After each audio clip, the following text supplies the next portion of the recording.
بسم اللہ الرحمن الرحیم، اللہ کے نام سے جو رحمان اور رحیم ہے۔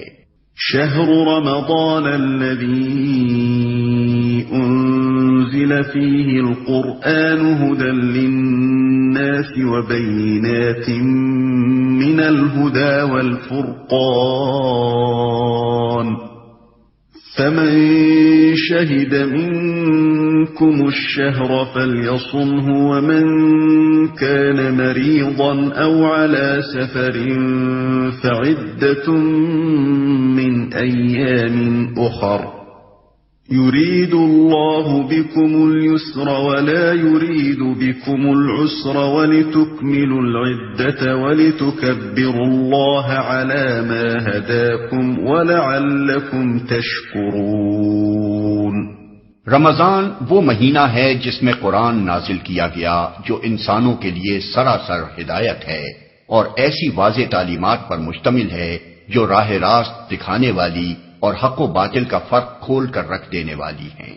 لہذا اب سے جو شخص اس مہینے کو پائے اس کو لازم ہے کہ اس پورے مہینے کے روزے رکھے، اور جو کوئی مریض ہو یا سفر پر ہو تو وہ دوسرے دنوں میں روزوں کی تعداد پوری کرے۔ اللہ تمہارے ساتھ نرمی کرنا چاہتا ہے، سختی کرنا نہیں چاہتا، اس لیے یہ طریقہ تمہیں بتایا جا رہا ہے تاکہ تم روزوں کی تعداد پوری کر سکو، اور جس ہدایت سے اللہ نے تمہیں سرفراز کیا ہے اس پر اللہ کی کبریائی کا اظہار و اعتراف کرو اور شکر گزار بنو۔ اور جو کوئی مریض ہو یا سفر پر ہو تو وہ دوسرے دنوں میں روزوں کی تعداد پوری کرے۔ سفر کی حالت میں روزہ رکھنا یا نہ رکھنا آدمی کے اختیار تمیزی پر چھوڑ دیا گیا ہے۔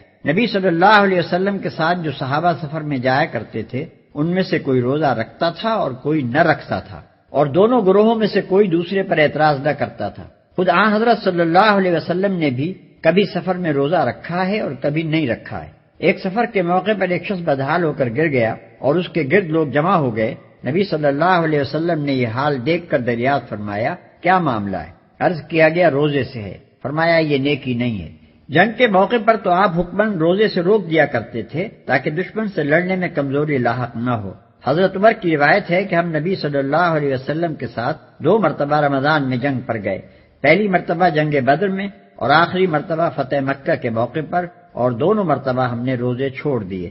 ابن عمر کا بیان ہے کہ فتح مکہ کے موقع پر حضور صلی اللہ علیہ وسلم نے فرما دیا تھا کہ دشمن سے مقابلہ درپیش ہے، روزے چھوڑ دو تاکہ تمہیں لڑنے کی قوت حاصل ہو۔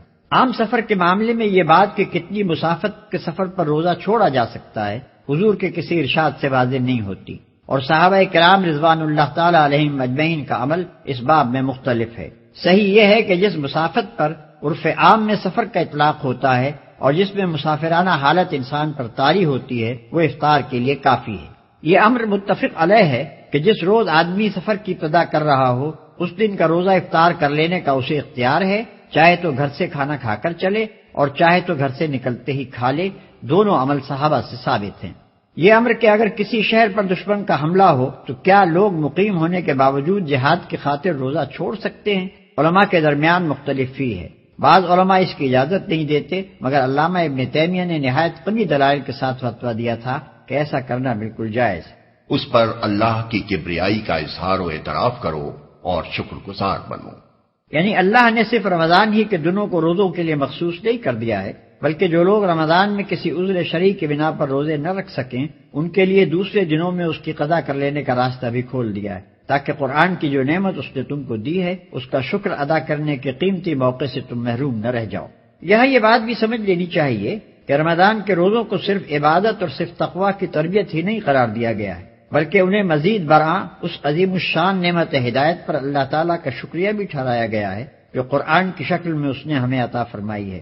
حقیقت یہ ہے کہ ایک دانش مند انسان کے لیے کسی نعمت کی شکر گزاری اور کسی احسان کے اعتراف کی بہترین صورت اگر ہو سکتی ہے تو وہ صرف یہی ہے کہ وہ اپنے آپ کو اس مقصد کی تکمیل کے لیے زیادہ سے زیادہ تیار کرے جس کے لیے عطا کرنے والے نے وہ نعمت عطا کی ہو۔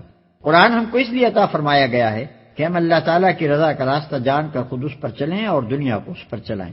اس مقصد کے لیے ہم کو تیار کرنے کا بہترین ذریعہ روزہ ہے، لہذا نزول قرآن کے مہینے میں ہماری روزہ داری صرف عبادت ہی نہیں ہے اور صرف اخلاقی تربیت بھی نہیں ہے، بلکہ اس کے ساتھ خود اس نعمت قرآن کی بھی صحیح اور موضوع شکر گزاری ہے۔